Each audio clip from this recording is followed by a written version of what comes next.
ลบเลขง่ายๆเนาะเป็นยังจึงว่าง่ายๆแต่อย่าลืมเด้อเวลาที่ผู้ปกครองไปสอนลูกเนาะบ่อยากให้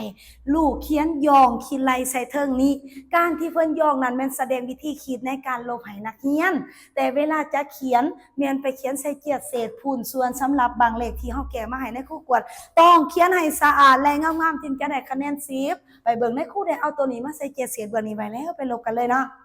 1เอาออก6บ่ได้หรือเอา6ออกจาก1บ่ได้เว้าได้ก็ได้เนาะ2น้อยกว่า4เอาออกบ่ได้3น้อยกว่า8เอาออกบ่ได้อีกแล้วฉะนั้นจำเป็นต้องได้ยืมหัวตัวทางหัวพันนี่ไปการยืมของแต่ละหลักเมื่อใหญ่ยืมตัวเลขหลักนี้เนาะเลข1อยู่หลักนี้จะมีค่าเท่า10อยู่หลักนี้1อยู่หลักนี้ก็มีค่าเท่า10มีค่าเท่า10ทุกโตเลยยกตัวอย่างว่า1นะยืมไปแล้วเอาออก1ก็เหลืออยู่0 1ที่ยืมมาใส่หลักถัดมาแม่นมีค่าเท่า10ร่วมกับ3ในครูก็เขียนง่ายๆเลยเป็น13เนาะและต่อมาเมื่อได้13แล้วจะลบเลยบ่ได้ต้องไปช่วยเหลือหมู่ทั้งหลังให้ลบได้หมดทุกโตก่อนเฮาถึงลบพร้อมกันเนาะ13เอาไปช่วยหมู่1เหลืออยู่12เนาะเมื่อกี้เอามาเลย1เนาะลืมไปนะหลังจากนั้น12จะลบเลยก็บ่ได้ช่วยหมอทั้งหลังนี่ก่อนนะ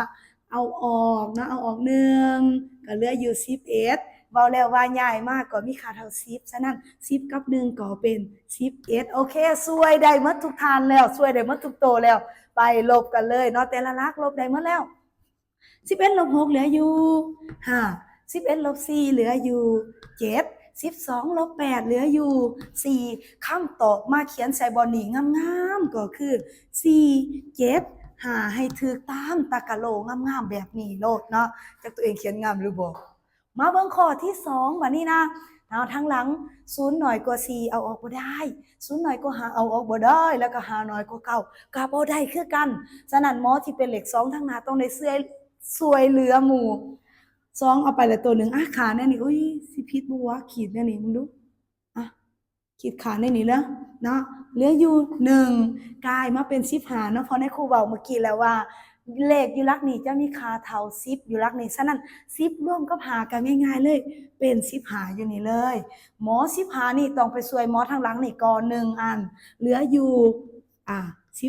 14นี่กลายมา1อันก็กลายเป็น10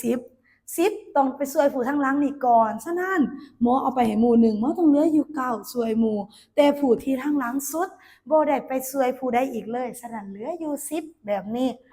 ลบได้หมดทุกตัวแล้วก็เริ่มลบเลยเนาะ10ลบ4เหลืออยู่6 9ลบ5เหลืออยู่4มือกองเป็นยังเนาะสั่นงอแงอยู่14ลบ9เฮ้ย14